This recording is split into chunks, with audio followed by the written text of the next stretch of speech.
Hello, everyone. My name is Matthew Williams, and I'm an early childhood engagement specialist here in the Division of Chronic Disease and Injury Prevention within the Philadelphia Department of Public Health. And today I'm joined by my colleague, Shannon Watts. Hi everyone, Shannon Wise, also with the Division of Chronic Disease and Injury Prevention. I am the Senior Healthy Early Childhood Coordinator, and we are excited to be here with you today. And today for Running Start Health and the Family Health Training Academy, we will be sharing some tips and strategies for reframing physical activity and increasing joyful movement for those you work with. We know that increasing movement is an essential piece of health and well-being for all people. We also know that it's not just an individual decision to move more or participate in more movement. There are also some more extensive system and environmental factors affecting the ability of all people to engage in joyful movement and activity. For a brief overview, what is the learning objectives of this e-module? So for this module, participants will be able to identify strategies to promote not only joyful movement, but also be able to support families, including children, to fit movement into their daily lives. Participants will also begin to reflect on some of the barriers that exist for families and children. Why is this e-module relevant to staff who serve families with young children? Well, joyful movement is a key part of health and wellness for young children and their families. So understanding how to support families and including more joyful movement in their lives can really help promote healthier lifestyles, prevent chronic diseases, and nurture social and emotional well-being. So let's take a look at some of the challenges and why this matters. So did you know that 1/3 of children born in 2000 are expected to develop diabetes by 2050? I'll just take a moment to pause and let that sink in. That number increases for African American and Latino children. That figure goes up to half. And the reason this matters is because children who are less physically active are at an increased risk for developing chronic conditions later in life. Some of these conditions include not only diabetes, as I mentioned before, but also heart disease, cancer, high blood pressure, as well as obesity. Low-income Philadelphian families are highly disproportionately affected as well. Philadelphia has some of the highest rates of premature death from heart disease of the 10 largest cities in the United States. It is important for us to work together to help support our children and families as we find ways to not only reverse these statistics, but also building off the various networks around movement and community that are already forming and are established here in Philadelphia. And so one of the things we just want to do is kind of reframe physical activity as joyful movement. So that more so is focusing on the term joyful movement because it's a less loaded and triggering term. We want to support families in finding the ways to move joyfully that fit in with who they are and what they actually love. And just moving on, some of the benefits of joyful movement, studies have shown that there are increased benefits associated with joyful movement. And some of these benefits include improved brain function, better sleep habits, as well as decreasing stress levels. You can also actually use that right now during these troubling times. Some of the other things is joyful movement also helps to reduce the risk of heart disease and type 2 diabetes later in life. And joyful movement has also been shown to have a strong correlation with improved cognitive performance. And I'll just point something out, for example, just 20 minutes of walking helps show increased levels of brain activity as opposed to just sitting. Moving on, we just wanted to say movement comes in many different forms. There isn't one particular thing that takes the cake above all. It's just the key is finding an activity or activities that you like to do. That could simply be increasing movement through walking. We also want to point out that physical activity doesn't always correlate to having to go inside of a gym. You can dance, garden, go on a nature walk, hike, cycle, do yoga. All of these are different ways that you can increase your activity level. So let's talk about what's happening. There are some great things happening here in Philadelphia, and the communities connected around share love and desire to move. The next couple of slides will provide you with a few ideas and ways to connect with local organizations and groups within the city that are already tackling some of this work head on, while also helping to foster a better sense of community. So one of the ones that I want to talk about first that comes to the top of my mind is our friends at We Walk PHL. And what this program consists of, there are walking groups that meet a few times per week at various parks located all throughout the city of Philadelphia.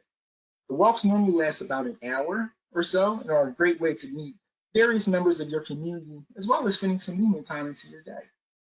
And I just want to make a note that some of these photos were taken pre-pandemic, so I just wanted to point that out if you see people not wearing masks. But also Philadelphia has over around 300 neighborhood parks, rec centers, and playgrounds across the city. Additionally, there are 166 miles of trails and 40 historic sites. And all of these resources serve to connect city residents to nature, each other, and to fun, physical, and social opportunities. Going for a walk, which is a free, low-skill, accessible, available way. And there are also many community organizations in Philadelphia's various neighborhoods that offer walking tours, or just a place to get together with other members of the community to laugh and fit movement into your day. So one of the things I wanted to point out was at the start of a lot of these walks, you can connect with other residents throughout the city to participate in movement activities, but it also helps you to keep track in reaching and achieving your personal fitness goals that you've set for yourself, whatever those goals may be. Often there is a group warm-up which takes place prior to the walk, and you can take comfort in knowing that you don't have to do it alone, and that you can connect, make friends, and foster those relationships within your community. And then I just wanted to point out this picture here. This is just a picture that shows members of the walking group taking a little bit of time to engage and do some stretching before their walk. And then one of the other things that's pretty big, and this you can do in the comfort of your home, is yoga. And finding what you love to do on a daily basis in order to get moving is one concrete strategy, but you can also think about the ways that we can fit in movement within those 5 to 10 minutes of free time you might have throughout your day. It could be one of these things, such as just a quick walk, taking the stairs in a store, at the train station. It could also be a quick session of yoga. And this photo just shows a class of yoga in session at a local school within the city. And I wanted to also point out that yoga definitely presents the opportunity, and it's something that you can do from the comfort of your home. At this point, I'm going to pass it over to my colleague Shannon, and I'll let her take it away. Thanks, Matt. That's great information there. And so we just wanted to talk about those quick ideas, right? Matt talked about fitting something in, those 5 or 10 free minutes that you might have in a day, or maybe not even in your free minutes, maybe just in your daily tasks, your daily errands. So some of the quick ideas are listed on our Philly Powered blog. That link is here, and that's where you can find quick ideas for free and low cost activities. Again, ways to increase your movement and really fit it into your daily routine.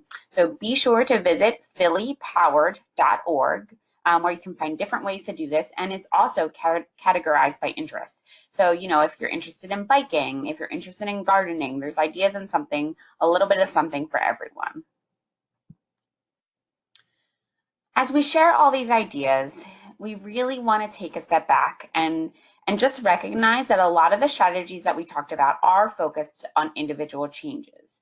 But we know that we would be missing the mark if we didn't bring to light the bigger questions and barriers that get in the way of movement. So we talked about that bigger systems environment approach, right? So we're going to dig a little bit deeper into that as we talk about how to support the families and children that you all work with in thinking about increasing movement in their daily lives. So when discussing movement, there's a need to really first understand what some of the challenges are to participating in movement for our children and families. So we want to take a step back and take into account these things. Think about, do they have time for movement, right? So when we're thinking about, do you have time, we want to look to identify time within the day that can be used for movement. So we talked about things that you're already planning to do or that you already need to do in a day.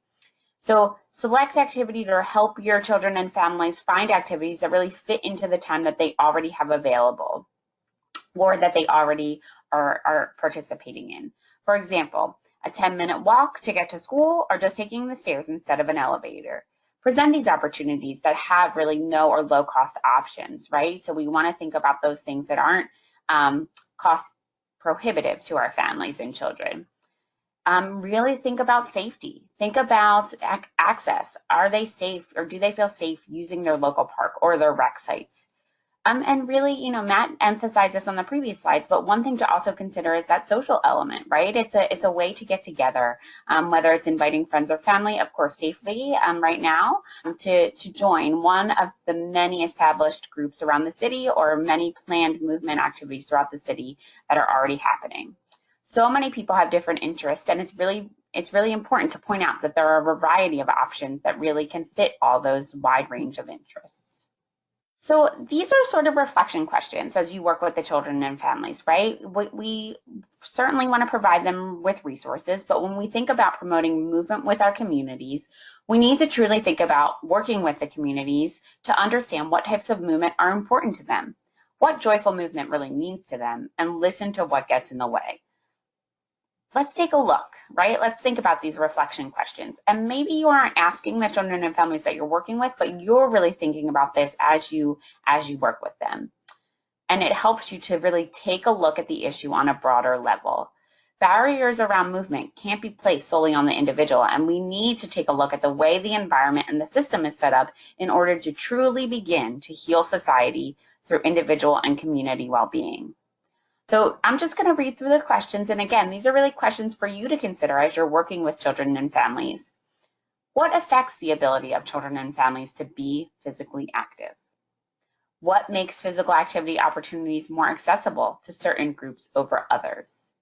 So is there a paved trail for our people who have limited mobility or different modes of mobility? How does this impact the people and the families that you work with? You know those certain people and families best, their needs, their interests. How does all of this impact them? And when you're asking these questions and when you're thinking a little bit deeper to those bigger barriers and those environmental and systemic pieces that are put into place, you're helping and starting to take a health justice approach. We are beginning to define health justice, but this is a continuing growing definition. I would say one short way to define it, and it's really hard to define this in a short way, is right here on this slide. Health justice is the collective movement to heal society and eliminate barriers that prevent individual and community well-being. So here, our work in the Division of Chronic Disease and Injury Prevention, it's really centered around people and communities. For a long time, we know that systems have been in place that benefit some over others, and we're continuously working to take this health justice approach to our work. We continue to really define, right? I said this is a growing, continuing, changing definition, what health justice means, but here's just one way to explain the concept. That was really a lot. So as we sort of wrap up here, I want to just share a couple of resources that really go back to thinking about those small, simple, 1 foot forward, 1 step ahead approaches that we can help you all support the people you work with to start their movement journey. This is our resource list, and it is certainly not comprehensive, but we encourage you to please visit, utilize, take advantage of some of the great things that are taking place in the city. This highlights some of the partners and resources that we have worked with in the past, and these resources offer a great way to not only connect with others, but also highlight some of the various ways you can incorporate different movement ideas into your daily routine. So you feel free to click on these links, to copy and paste these links. Some of them include what Matt had mentioned in terms of the We Walk PHL groups. Some are advocacy organizations if you really want to think about ways to make movement more accessible to all Philadelphians. Some are just simple videos, simple articles on short tips and tricks to try out. There's also the Philadelphia Parks and Rec Finder if you're looking for an open space or a rec site to go and try some new movement ideas out. And if you have questions or if these resources don't seem like they're helpful and you want to reach out for more information, feel free to check in with us.